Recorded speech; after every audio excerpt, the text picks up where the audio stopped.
हर हर महादेव। शिवपुराण के इस एपिसोड में आप सुनेंगे नवा अध्याय तथा उसके आगे का अध्याय। नवा अध्याय में है लिंग पूजन का महत्व। नंदिकेश्वर कहते हैं, ब्रह्मा और विष्णु भगवान शिव को प्रणाम कर चुपचाप उनके दाएं बाएं भाग में खड़े हो गए। उन्होंने पूजनीय महादेव जी को श्रेष्ठ आसन पर बैठाकर पवित्र वस्तुओं से उनका पूजन किया। दीर्घकाल तक स्थिर रहने वाली वस्तुओं को पुष्प वस्तु तथा अल्पकाल तक टिकने वाली वस्तुओं को प्राकृत वस्तु कहते हैं।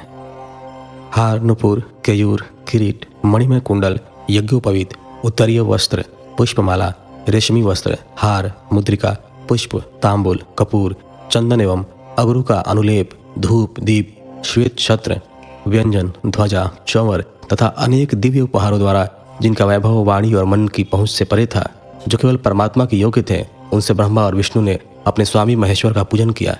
इससे प्रसन्न होकर भगवान शिव ने दोनों देवताओं से मुस्कुराकर कहा, पुत्रों, आज तुम्हारे द्वारा की गई पूजा से मैं बहुत प्रसन्न हूँ। इसी कारण यह दिन परम पवित्र और महान होगा। यह तिथि शिवरात्रि के नाम से प्रसिद्ध होगी और मुझे परम प्रिय होगी। इस दिन जो मनुष्य मेरे लिंग अर्थात निराकार रूप की या मेरी मूर्ति अर्थात साकार रूप की दिन रात निराहार रहकर अपनी शक्ति के अनुसार निश्चल भाव से यथोचित पूजा करेंगे, वह मेरा परम प्रिय भक्त होगा।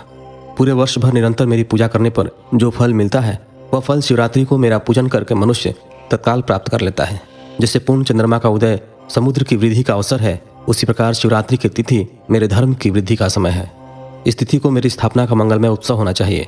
मैं मार्गशीर्ष मास में आद्रा नक्षत्र से युक्त पूर्णमासी या प्रतिपदा को ज्योतिर्मय स्तंभ के रूप में प्रकट हुआ था। इस दिन जो भी मनुष्य पार्वती सहित मेरा दर्शन करता है अथवा मेरी मूर्ति या लिंग की झांकी निकालता है, वह मेरे लिए कार्तिकेय से भी अधिक प्रिय है। इस शुभ दिन मेरे दर्शन मात्र से पूरा फल प्राप्त होता है। यदि दर्शन के साथ मेरा पूजन भी किया जाए तो इतना अधिक फल प्राप्त होता है कि वाणी द्वारा उसका वर्णन नहीं किया जा सकता। लिंग रूप में प्रकट होकर मैं बहुत बड़ा हो गया था, अतः लिंग के कारण यह भूतल लिंग स्थान के नाम से प्रसिद्ध हुआ। जगत के लोग इसका दर्शन और पूजन कर सकें, इसके लिए यह अनादि और अनंत ज्योति स्तंभ अथवा ज्योतिर्मय लिंग अत्यंत छोटा हो गया। यह लिंग सब प्रकार के भोग सुलभ कराने वाला तथा भोग और मोक्ष का एकमात्र साधन है।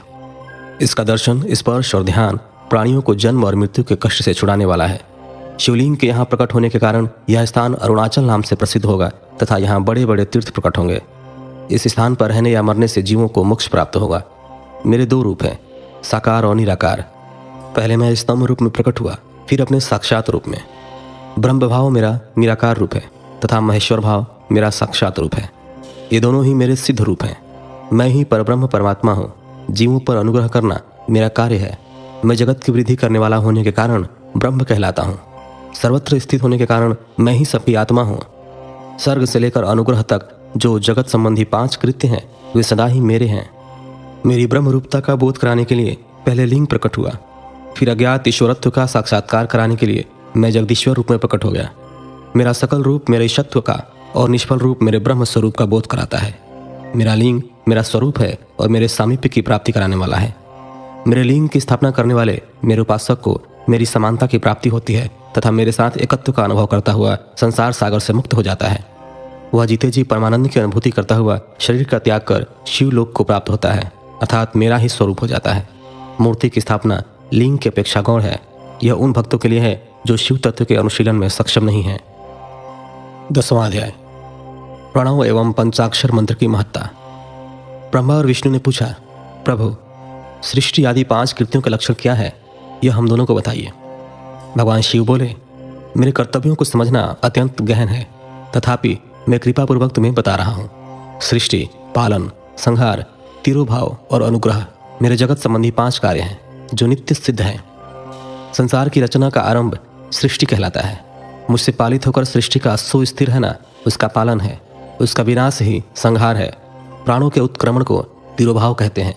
इन सबसे छुटकारा मिल जाना ही मेरा अनुग्रह अर्थात मोक्ष है। ये मेरे 5 कृत्य हैं। सृष्टि आदि 4 कृत्य संसार का विस्तार करने वाले हैं। 5वां कृत्य मोक्ष का है। मेरे भक्तजन इन 5 कार्यों को 5 भूतों में देखते हैं। सृष्टि धरती पर, स्थिति जल में, संहार अग्नि में, तिरोभाव वायु में और अनुग्रह आकाश में स्थित है। पृथ्वी से सबकी सृष्टि होती है, जल से वृद्धि होती है, आग सबको जला देती है, वायु एक स्थान से दूसरे स्थान पर ले जाती है और आकाश सबको अनुग्रहित करता है। इन 5 कृत्यों का भार वहन करने के लिए ही मेरे 5 मुख हैं।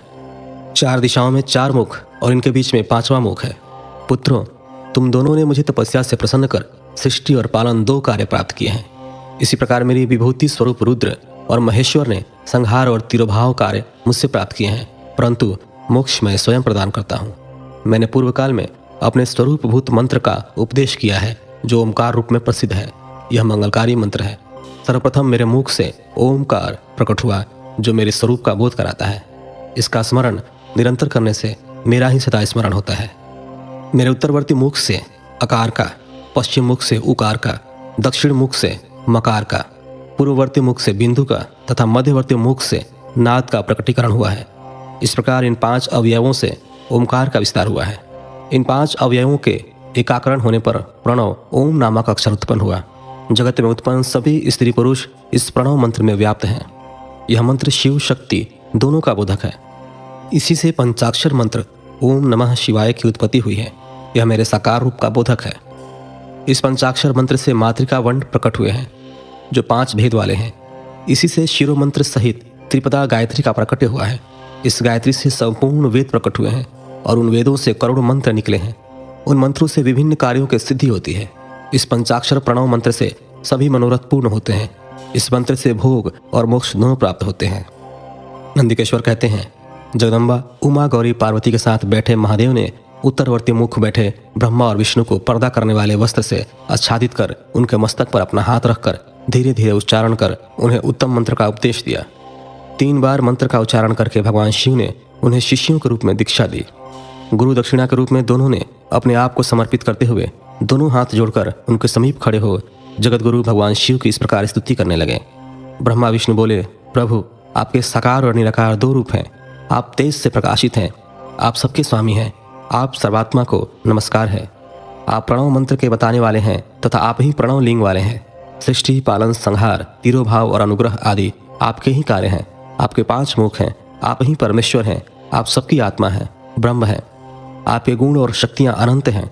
हम आपको नमस्कार करते हैं। इन पंक्तियों से स्तुति करते हुए गुरु महेश्वर को प्रसन्न कर ब्रह्मा और विष्णु ने उनके चरणों में प्रणाम किया। महेश्वर बोले, आद्रा नक्षत्र में चतुर्दशी को यदि इस प्रणव मंत्र का जप किया जाए तो यह अक्षय फल देने वाला है।